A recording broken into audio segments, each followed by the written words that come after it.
পাওয়ারে যেতে পারেনি, রাষ্ট্র ক্ষমতায় যায়নি, বরং আমাদের আল্লামা দেলোয়ার হোসেন সাইদি এই দলের নায়েবে আমির, তিনি 13টা বছর জেল খেটে জেলখানায় মারা গেলেন।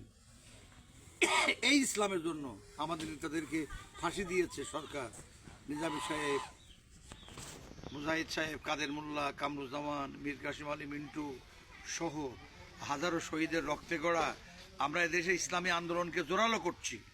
আমাদের দাবি দুটো, আইন হবে আল্লাহর আর নেতৃত্ব হবে সৎ লোকের, যাতে করে আমানতদারি সঠিক থাকে, বঞ্চিত জনগণ তাদের প্রাপ্য থেকে বঞ্চিত না হয়, দুর্নীতি মুক্ত হয়, চাঁদাবাজ মুক্ত হয়, দখলদারিত্ব বন্ধ হয়, দেশটা কোরআনী শাসনের পতাকা তলে এসে আল্লাহর আলো পায়, অন্ধকার থেকে দূরে আসতে পারে। আমরা এটা চাচ্ছি। এর জন্য যদি আপনারা দাঁড়িপাল্লায় ভোট না দেন, তাহলে যারা পাওয়ারে ছিল তারা আবার আসবে, তারা না আসলে তাদের মতো লোক আসবে। আম গাছ লাগিয়ে তো কমলা পাওয়া যাবে না। তাহলে যদি আপনি কোরআনপন্থী ইসলামপন্থীদেরকে ভোট না দেন, তাহলে আজনম তারাই থাকবে, আর আপনারা চাচামাচা করবেন। ভোটের সময় অনেক ভালো কথা বলে, পরে তো আর দেখে না। ওটা তাদের ধর্মই তো, তারা এসে কপাল বড় করতে, আর আমরা এই যে ইসলামী পুলিশ কেন যে